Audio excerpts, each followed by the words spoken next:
ವೇಶ್ಯಾವಾಟಿಕೆ ಅಡ್ಡೆ ಮೇಲೆ ಪೊಲೀಸರು ದಾಳಿ ಮಾಡಿ 5 ಬಂಧಿಸಿದ್ದಾರೆ. ಚಿಕ್ಕಬಳ್ಳಾಪುರದ ಚಿಂತಾಮಣಿ ನಗರದ ಗಾಂಧಿ ಬಡಾವಣೆಯಲ್ಲಿರುವ ಮನೆಯ ಮೇಲೆ ಪೊಲೀಸರು ದಾಳಿ ಮಾಡಿದ್ರು. ಬೇರೆ ರಾಜ್ಯಗಳಿಂದ ಯುವತಿಯರನ್ನ ಕರೆದು ತಂದು ಗ್ಯಾಂಗ್ ವೇಶ್ಯಾವಾಟಿಕೆ ನಡೆಸ್ತಾ ಇತ್ತು. ಖಚಿತ ಮಾಹಿತಿ ಆಧರಿಸಿ ಡಿವೈಎಸ್ಪಿ ಮುರಳೀಧರ್, ಸಿಪಿಐ ವಿಜಯ್ ಕುಮಾರ್ ನೇತೃತ್ವದಲ್ಲಿ ದಾಳಿ ಮಾಡಲಾಗಿದೆ.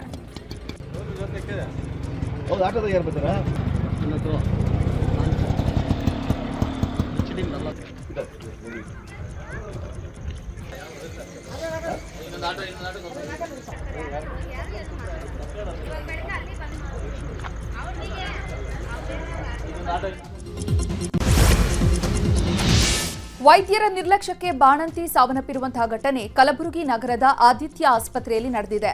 ಹಾಗರಾಗ ಗ್ರಾಮದ 28 ವರ್ಷದ ಸಂಗೀತ ಮೃತ ದುರ್ದೈವಿಯಾಗಿದ್ದಾರೆ. ನಿನ್ನೆ ರಾತ್ರಿ ಹೆಣ್ಣು ಮಗುವಿಗೆ ಜನ್ಮ ನೀಡಿದ ಸಂಗೀತ ಸಾವನ್ನಪ್ಪಿದ್ದು ವೈದ್ಯರ ನಿರ್ಲಕ್ಷ್ಯವೇ ಕಾರಣ ಅಂತ ಆಕ್ರೋಶ ವ್ಯಕ್ತಪಡಿಸಿದ್ದಾರೆ. ಆಸ್ಪತ್ರೆಯ ಎದುರು ಶವವನ್ನ ಇಟ್ಟು ಪ್ರತಿಭಟನೆ ನಡೆಸಿದ್ದಾರೆ. ಆಸ್ಪತ್ರೆಯ ಗಾಜು ಒಡೆದು ಹಾಕಿ ಆಕ್ರೋಶ ವ್ಯಕ್ತಪಡಿಸಿದ್ದಾರೆ.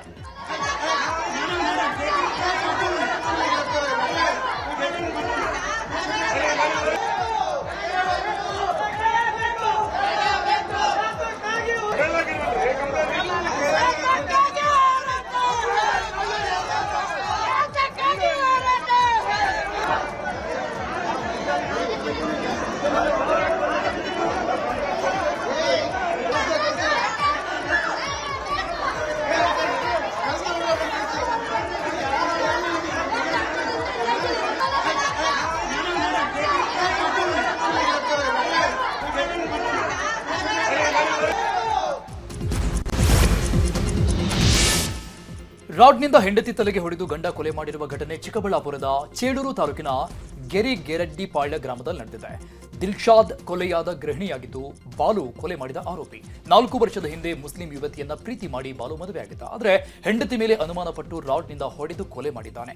ಆರೋಪಿ ಬಾಲುನನ್ನ ಪೊಲೀಸರು ಬಂಧಿಸಿದ್ದಾರೆ. ದಕ್ಷಿಣ ಭಾರತ ರಾಜ್ಯಗಳಿಗೆ ಮತ್ತೊಂದು ಚಂಡಮಾರುತದ ಕಂಟಕ ಎದುರಾಗಿದೆ.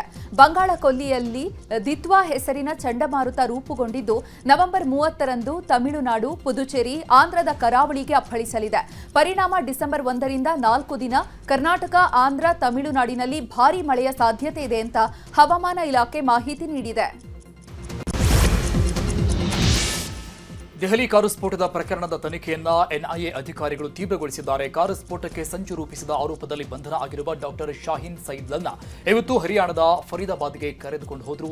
ಫರೀದಾಬಾದ್ನಲ್ಲಿ ಆರೋಪಿ ಡಾಕ್ಟರ್ ಶಾಹೀನ್ರನ್ನ ವಶಕ್ಕೆ ಪಡೆಯಲಾಗಿತ್ತು. ಹಾಗಾಗಿ ಇಲ್ಲಿ ಹೆಚ್ಚಿನ ತನಿಖಾ ಭಾಗವಾಗಿ ಎನ್ಐಎ ಆರೋಪಿಯನ್ನ ಕರೆದುಕೊಂಡು ಬಂದಿದೆ.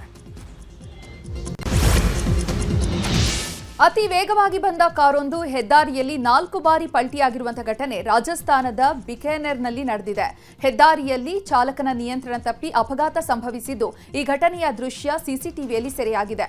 ಹೆದ್ದಾರಿಯಲ್ಲಿ ಎಡಬದಿಯಲ್ಲಿ ವೇಗವಾಗಿ ಬಂದ ಕಾರು ಏಕಾಏಕಿ ಬಲಗಡೆಗೆ ನುಗ್ಗಿ ಚರಂಡಿಗೆ ಬಿದ್ದು 4 ಬಾರಿ ಪಲ್ಟಿ ಹೊಡೆದಿದೆ.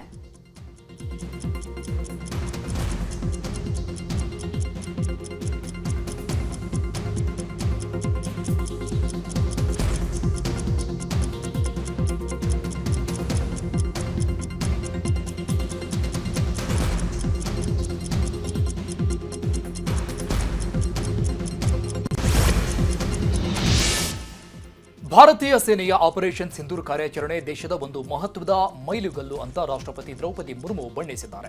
ದೆಹಲಿಯಲ್ಲಿ ನಡೆದ 3ನೇ ಆವೃತ್ತಿಯ ಚಾಣಕ್ಯ ರಕ್ಷಣಾ ಸಂವಾದ ಕಾರ್ಯಕ್ರಮ ಉದ್ಘಾಟಿಸಿ ಮಾತನಾಡಿದ ಅವರು, ಆಪರೇಷನ್ ಸಿಂಧೂರ್ ಕಾರ್ಯಾಚರಣೆಯು ಭಾರತದ ಮಿಲಿಟರಿ ಸಾಮರ್ಥ್ಯವನ್ನ ಮಾತ್ರವಲ್ಲದೆ ಶಾಂತಿಯನ್ನು ಸ್ಥಾಪಿಸುವ ನಿಟ್ಟಿನಲ್ಲಿ ದೇಶದ ದೃಢ ನಿರ್ಧಾರವನ್ನ ಜಗತ್ತಿಗೆ ತೋರಿಸಿಕೊಟ್ಟಿದೆ ಅಂತ ಬಣ್ಣಿಸಿದ್ದಾರೆ.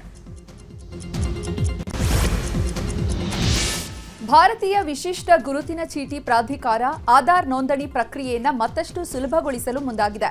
ಆಧಾರ್ ಸೆಂಟರ್ಗೆ ಭೇಟಿ ನೀಡದೆಯೇ ಮನೆಯಲ್ಲೇ ಮೊಬೈಲ್ ನಂಬರ್ ಬದಲಾವಣೆಗೆ ಶೀಘ್ರದಲ್ಲೇ ಅವಕಾಶ ಸಿಗಲಿದೆ. ಆಧಾರ್ ಆಪ್ನಲ್ಲಿ ಒಟಿಪಿ ಮತ್ತು ಫೇಸ್ ಅಥೆಂಟಿಕೇಷನ್ ಮೂಲಕ ಮೊಬೈಲ್ ನಂಬರ್ ಅನ್ನು ಬದಲಾವಣೆ ಮಾಡೋದಕ್ಕೆ ಅವಕಾಶ ಕಲ್ಪಿಸುವುದಾಗಿ ಯುಐಡಿಎಐ ಮಾಹಿತಿಯನ್ನು ನೀಡಿದೆ.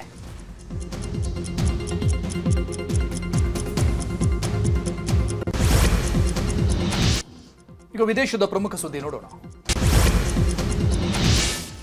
ಶ್ರೀಲಂಕಾದಲ್ಲಿ ದಿತ್ವಾ ಸೈಕ್ಲೋನ್ ಅಬ್ಬರ ಜೋರಾಗಿದ್ದು ಭಾರಿ ಮಳೆ ಆಗ್ತಾ ಇದೆ. ಭಾರಿ ಮಳೆಯಿಂದ ಪ್ರವಾಹದ ಸ್ಥಿತಿ ನಿರ್ಮಾಣ ಆಗಿದೆ. 50ಕ್ಕೂ ಹೆಚ್ಚು ಜನ ಸಾವನ್ನಪ್ಪಿದ್ದಾರೆ. ಕೆಲವು ಕಡೆ ನದಿಗಳು ಉಕ್ಕಿ ಹರಿತಾ ಇದ್ದು ದೃಶ್ಯ ಭಯಾನಕವಾಗಿದೆ.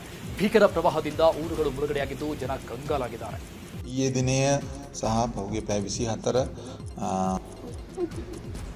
ಮಾಮನ ಬ್ಯಾಂದಲ ಎವಿಲ್ಲ ಅದ ಸಮಯ ಮೇನ ಬೇಕಲ್ಲ.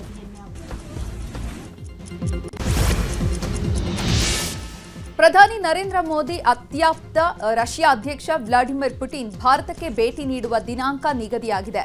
23ನೇ ಭಾರತ ರಷ್ಯಾ ವಾರ್ಷಿಕ ಶೃಂಗಸಭೆಯಲ್ಲಿ ಭಾಗಿಯಾಗಲು ಪ್ರಧಾನಿ ಮೋದಿ ಆಹ್ವಾನ ನೀಡಿದ್ದು, ಡಿಸೆಂಬರ್ 4ರಿಂದ 2 ದಿನ ವ್ಲಾಡಿಮಿರ್ ಪುಟಿನ್ ಭಾರತದಲ್ಲೇ ಇರಲಿದ್ದಾರೆ.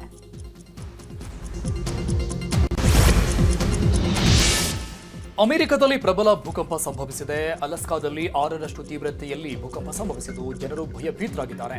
ಅಂಕಾರೇಜ್ ಮಹಾನಗರ ಪ್ರದೇಶದಲ್ಲೂ ಮುಂಜಾನೆ ಬಲವಾದ ಕಂಪನದ ಅನುಭವ ಆಯಿತು. ಭೂಮಿಯ ಸುಮಾರು 69 ಕಿಲೋಮೀಟರ್ ಆಳದಲ್ಲಿ ಭೂಕಂಪ ಸಂಭವಿಸಿದೆ. ಅಲ್ಲದೆ ಕ್ಯಾಲಿಫೋರ್ನಿಯಾದ ಹಲವು ಕಡೆ ಭೂಕಂಪನದ ಅನುಭವವಾಗಿದೆ. ಅದೃಷ್ಟವಶಾತ್ ಯಾವುದೇ ದೊಡ್ಡ ಹಾನಿ ಸಾವು ನೋವು ಸಂಭವಿಸಿಲ್ಲ.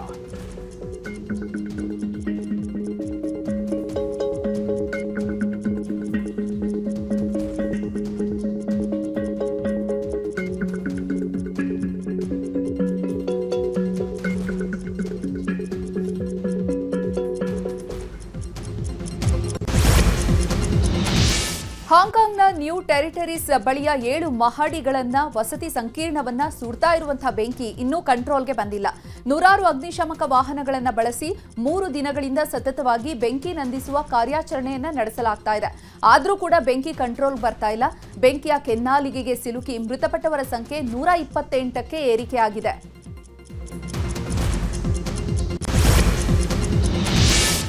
ಸೌದಿ ಅರೇಬಿಯಾದಲ್ಲಿ ಎಲ್ಲ ಉದ್ಯೋಗ ಸ್ಥಳಗಳಲ್ಲಿ ಏಕರೂಪ ವಸ್ತ್ರ ಸಂಹಿತೆ ಜಾರಿಗೆ ಬಂದಿದೆ. ಹೊಸ ಕಾನೂನನ್ನು ಸೌದಿ ಸರ್ಕಾರ ಜಾರಿ ಮಾಡಿದೆ. ಸೌದಿ ಪುರುಷರು ರಾಷ್ಟ್ರೀಯ ಉಡುಪನ್ನು ಧರಿಸಿದರೆ ವಿದೇಶಿ ನೌಕರರು ಬಿಸಿನೆಸ್ ಸೂಟ್ ಧರಿಸುವುದು ಕಡ್ಡಾಯವಾಗಿದೆ.